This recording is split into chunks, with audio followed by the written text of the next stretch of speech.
Students, we have started chapter number 4, metal and non-metal, and in this metal and non-metal we have completed physical properties of metal, and I have explained you that the metal have solid state, they are lustrous and generally they are hard, have high density, and different metal have different colors.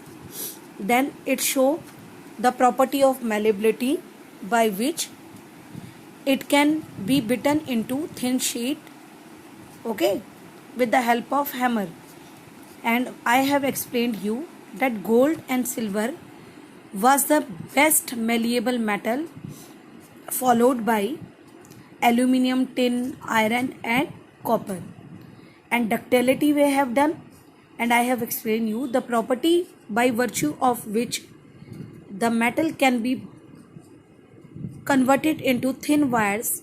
So this property is called ductility. Okay, then we have done thermal conductivity and electrical conductivity, and in the last I have explained you what is sonority. Okay, when metal is strike to a hard surface, then they start producing sound, and this property makes the metal sonorous in nature.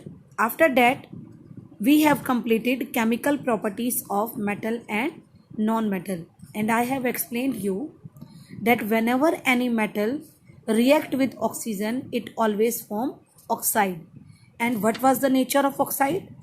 The nature of oxide was basic, okay, which turn red litmus into blue solution. After that, we have done some examples of magnesium and sodium, in which they turn red litmus into blue, showing that it contains basic nature. Then we have done chemical properties of non-metal. In that we have completed that whenever any non-metal react with oxygen, it form non-metallic oxide. And what was the nature of non-metallic oxide? The nature was acidic, and it will turn blue litmus into red. After that, we have completed some activities which elaborate that the metallic oxides are basic in nature and non-metallic oxides are acidic in nature. Okay, up to here we have done, and reaction with water we were doing. Okay, so whenever any metal react with water, it always form metal hydroxide or metal oxide along with hydrogen gas, which make the reaction exothermic. What is exothermic? The reaction in which heat is evolved out, means heat is coming out after a reaction, then such type of reactions are called exothermic reaction. And we have done that sodium is very highly reactive metal, which when kept in oxygen, it readily form metal oxide, and when it is kept in water, it form sodium hydroxide along with liberation of hydrogen gas. So now we were doing corrosion.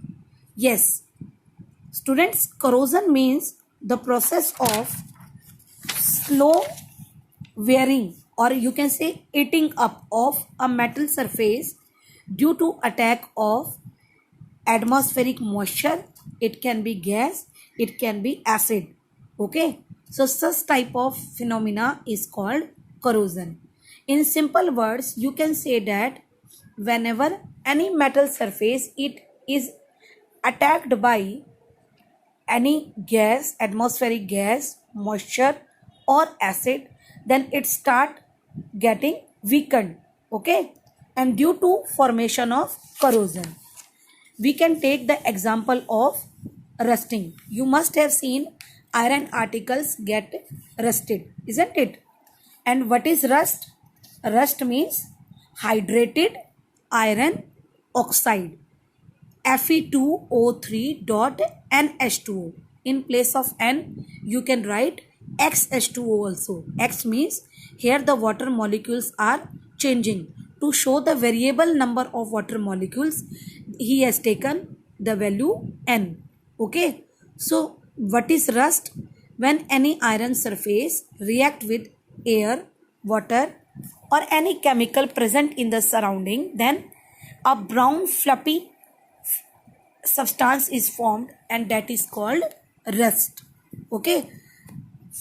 To mention specially iron, we are using rust phenomena, and for all other metals we are using corrosion. Okay. So what is corrosion? Corrosion I have explained you. Now come to discuss corrosion of copper. How? Copper vessel acquire a green coating. You must have seen copper vessels, isn't it? Where you have seen copper when your mother used to give water to Suryadev, isn't it? Then what she used? She used copper vessels.